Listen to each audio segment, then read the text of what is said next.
In a valley so green it looked painted, there lived a farmer named Tobias. He was not a rich man, nor a famous one. His hands were the color of earth, his back bent slightly from years of honest labor, and his laugh, when it came, sounded like rain on a tin roof. Warm, unexpected, real. He had one treasure in his life, and her name was Lena. Lena was 17, with her mother's eyes and her father's stubbornness, and she could outwork any man in the village before the sun reached its highest point. She sang while she planted. She named the goats. She kept a small journal filled with drawings of clouds and pressed wildflowers, and on the first page, in her own careful handwriting, she had written, "A small life, well loved, is still a life worth writing down." Her mother had been gone 6 years, a fever that came in the night and did not leave. Tobias had never remarried, never even looked.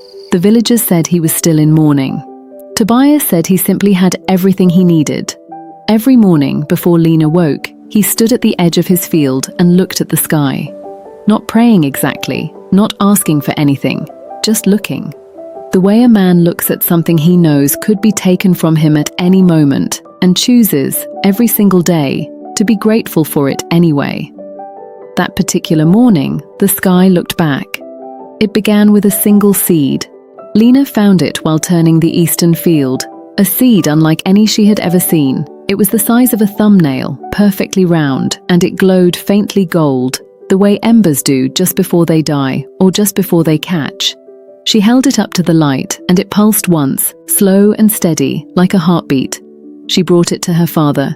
Tobias turned it over in his fingers for a long time. He had farmed this land for 30 years and knew every stone, every patch of stubborn clay, every spot where the water pooled after rain. He had never seen anything like this. "Plant it," he said finally. "Where?" asked Lena. He thought about it.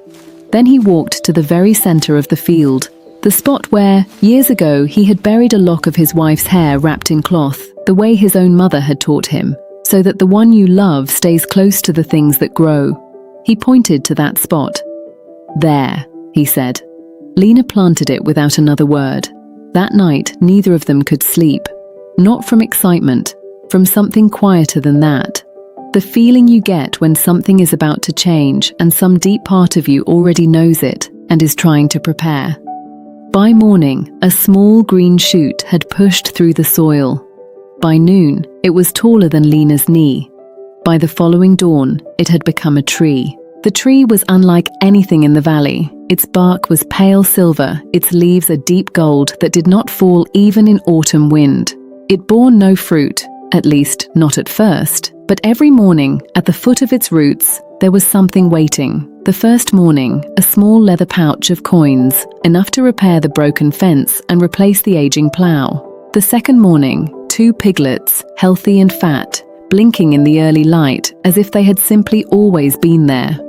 The third morning, a letter, sealed with wax, addressed to Lena in handwriting she did not recognize.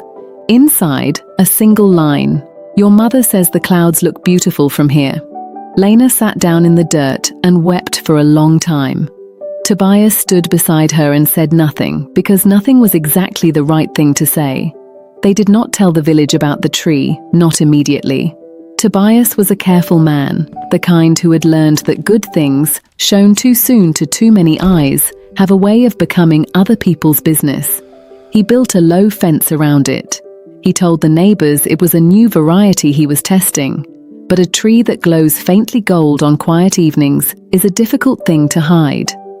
And the village had eyes.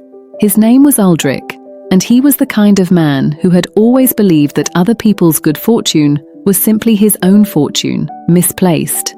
He was a landowner, not cruel exactly, but cold in the way that men who have never gone without tend to be cold. He owned the mill, the largest barn, and the debt papers of half the farmers in the valley. He was twice Lena's age, and he had noticed her the way a collector notices a rare and beautiful thing, not with love, but with the desire to possess. He came to Tobias's gate on a Sunday. "I hear you have something extraordinary growing on your land," he said pleasantly. "I have crops," said Tobias, "same as always." Aldric smiled the smile of a man who is not fooled but chooses to pretend otherwise. "I'd like to propose a partnership. I have capital, you have land. Together you would own my land within 2 seasons," said Tobias. "I know how your partnerships work, Aldric. Good day." He closed the gate. Lena, watching from the window, felt something shift in the air. Not magic, something older and more dangerous than magic. Ambition with a wound in it. She wrote in her journal that evening, "Some people look at a garden and see beauty. Some look at the same garden and start calculating what it would cost to buy it. The second kind of person is never really looking at the garden at all." His name was Kale, and he arrived the way good things often do, unexpected, slightly muddy, and at an inconvenient time. He was a traveling carpenter, 22 years old, passing through the valley on his way to a commission in the next province. His cart had lost a wheel just outside Tobias's fence, and he stood beside it in the rain looking at it with the philosophical expression of a man who has accepted that the universe has opinions. Lena brought him a dry cloth and bread without being asked. He looked up at her with surprised, honest eyes and said, "Thank you. You didn't have to do that." "I know," she said. "That's why I did it." Tobias watched from the doorway, drying his hands on his apron, and felt something in his chest he had not felt in years. Not worry, something warmer. The peculiar hope a father feels when he sees his child being seen properly, maybe for the first time. Kale fixed his wheel and stayed for supper. He stayed for 2 days after that, helping repair things around the farm that Tobias had quietly been putting off. A door hinge, a stone wall, a section of the barn roof. He worked without being asked, and without expecting payment. On the second evening, he and Lena sat beneath the golden tree as the sun went down and talked the way 2 people talk when they are both slightly shocked to have found someone who speaks their language. He left on the 3rd morning, but he left slowly, and he looked back twice. 3 weeks later, Aldric came again. This time, he did not come to the gate. He came to Tobias in the village square, in front of witnesses, and he said, loudly, pleasantly, the way men like him make their traps look like gifts, "I'd like to offer for your daughter's hand."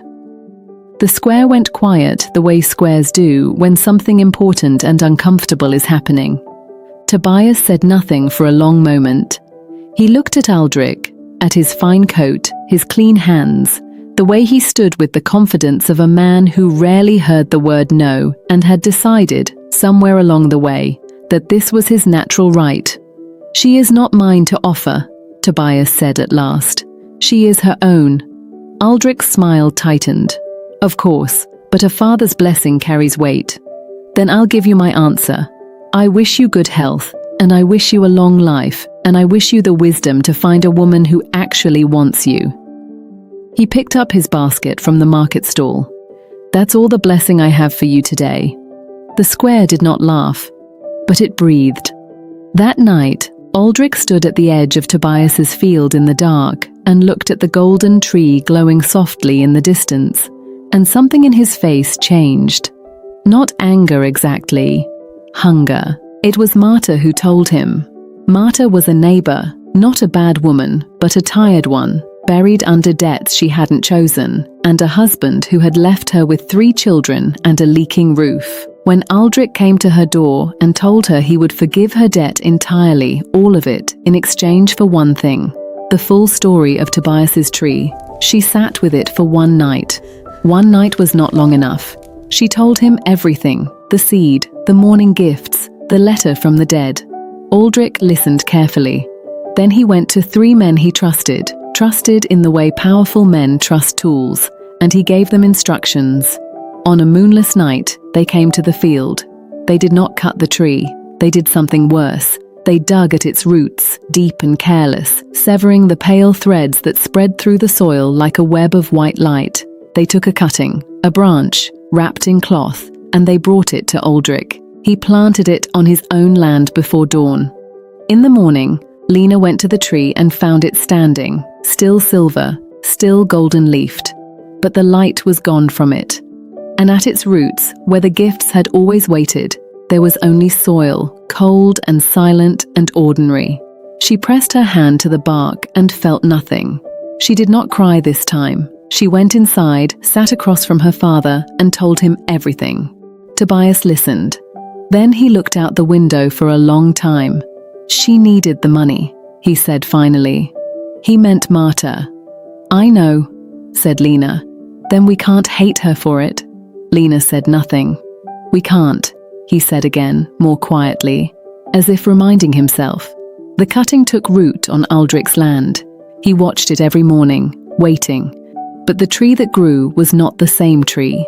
Its bark was grey, not silver. Its leaves came in brown and dry, curling at the edges before they had fully opened. And every morning at its roots, there was something waiting, just as Lena had described. The first morning, a mirror. When Aldric looked into it, he saw himself as he truly was. Not as he imagined himself, generous and deserving, but as others saw him. Cold, lonely, a man who had confused ownership with love for so long that he could no longer tell the difference. He smashed the mirror and went inside. The second morning, a letter, in his dead mother's handwriting. It said only, I always hoped you would choose differently. There is still time. He burned the letter. The third morning, nothing, no gift, no letter. Just the tree, grey and still, and the soil around it hard and cracked, as if the earth beneath Aldric's land had decided to stop trying. Aldric stood there for a long time. He was not a man given to self-reflection, but even the most defended heart, alone at dawn with silence, will sometimes let something through. He stood there until the sun was fully up. Then he did something no one in the valley expected. He walked to Tobias's gate. He came without his fine coat. He came without the practiced smile. He stood at Tobias's gate in a plain shirt with muddy boots, and he looked for the first time in perhaps many years like something close to an ordinary man. Tobias opened the gate without speaking. They sat at the table, Tobias, Lena, and Aldric placed the cloth-wrapped branch on the table between them. He did not make a speech. He did not offer excuses. He said, I wanted what you had, and I took what I could reach, but I understand now that I didn't take the thing that mattered.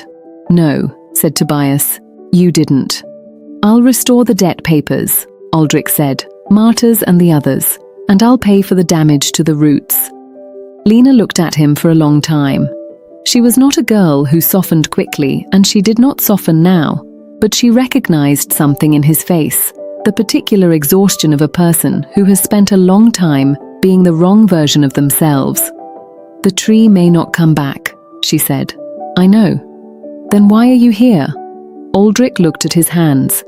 Because the mirror showed me something I didn't like, and I'm old enough to know that when that happens, you can either break the mirror or change your face. He paused. I've already broken the mirror. Outside the window, the golden tree was still, but one leaf, high on a branch, had begun to glow again. Faint, tentative, like a first breath.